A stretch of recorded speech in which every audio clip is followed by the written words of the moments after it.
Tanjiro, you must go to the City of Angels. Ah! Hush, you're in trouble. Tanjiro. Ah!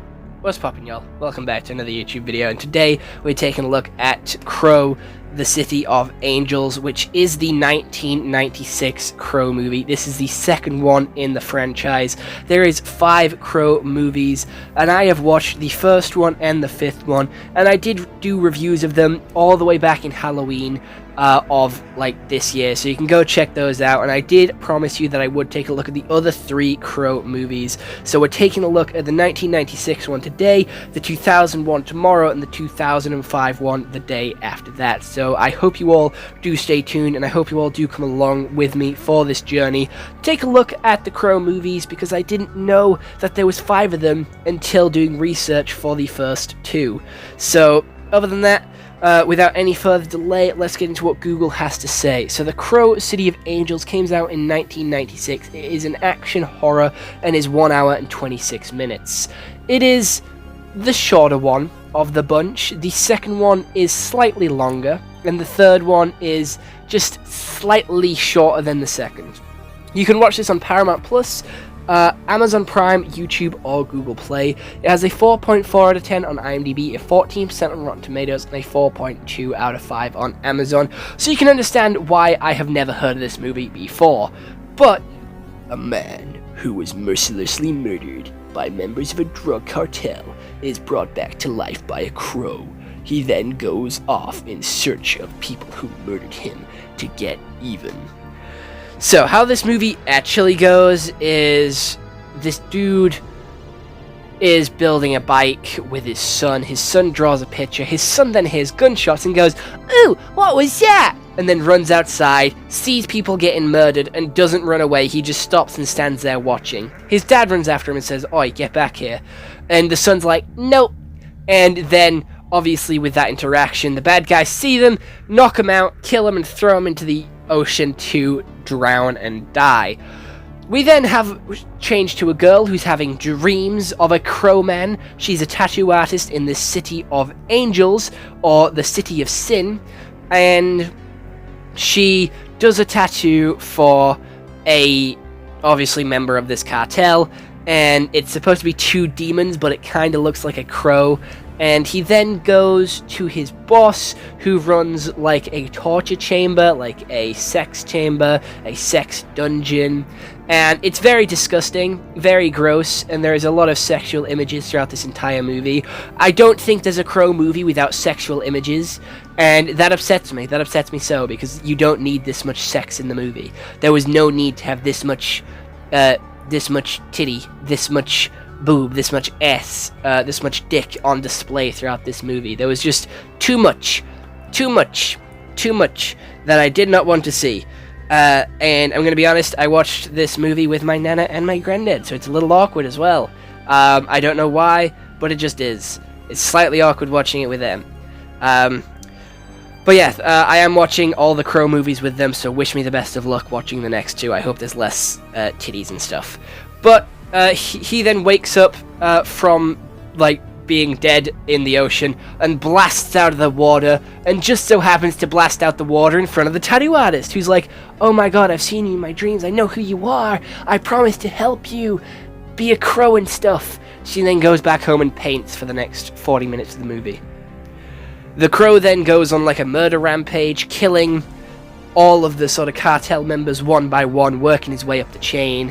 There is Monkey, there is Nemo, and there is a couple more which I don't remember the names of. Those were the 2 first ones, and I thought they were so fucking random in names, and I did make a joke about them being Finding Nemo. Every time he kills someone, a crow image appears. When he kicks someone through a window, the glass shatters in the shape of a crow. When he kills someone, the blood forms the shape of a crow. So he kills the first 2, and pretty simply, and he's going up the food chain, following each one. He kills one who is like whacking his wood, beating his meat, as you will. Pretty shitty way to go, not gonna lie. He killed the other one who was making drugs, and the third one actually came after him, so he didn't have to do much to take that one out. And this blind woman could see the future, was like a fortune teller, and she was telling the main bad guy, obviously, kill the crow. You stop him. So they trap the crow, kill the crow, eat it, so they get the powers. And kidnap his girl as well to make him come after them. He obviously loses his powers. He starts to bleed after not being able to bleed the entire movie. And he's like, oh, pain is my power.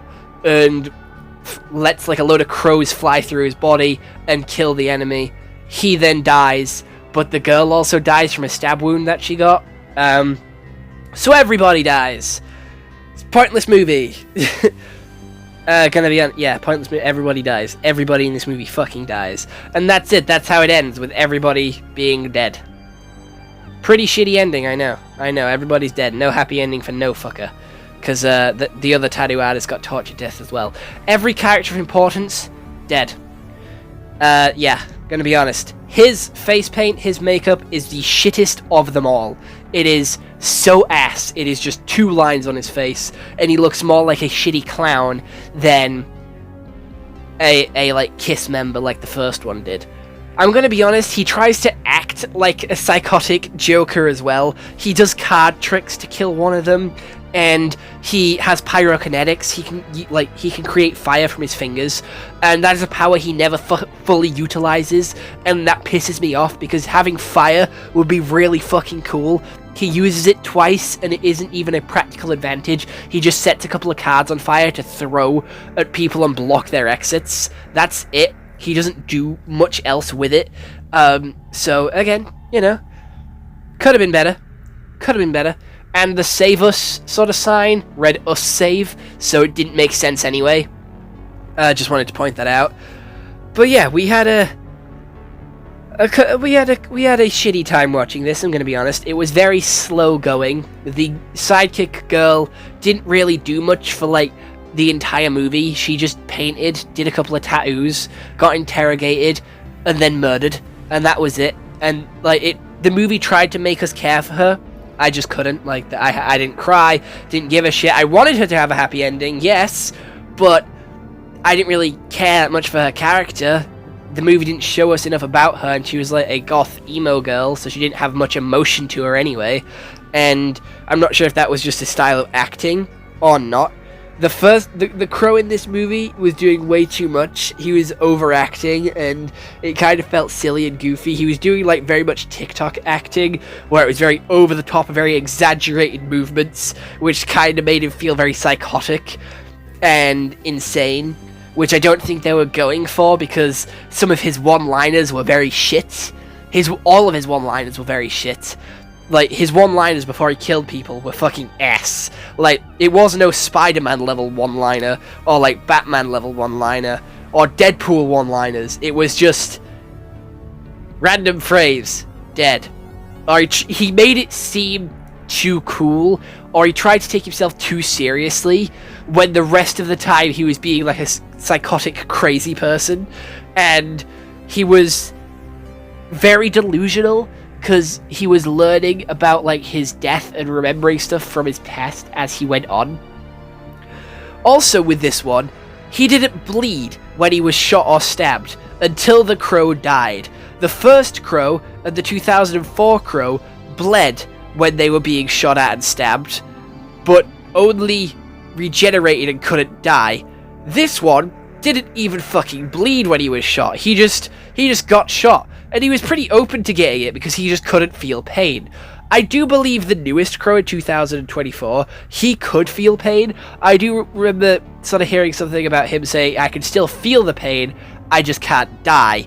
And the only way the 2024 one could die was if he fucked with his brain. It wasn't even the crow that was his sort of weakness, it was his brain.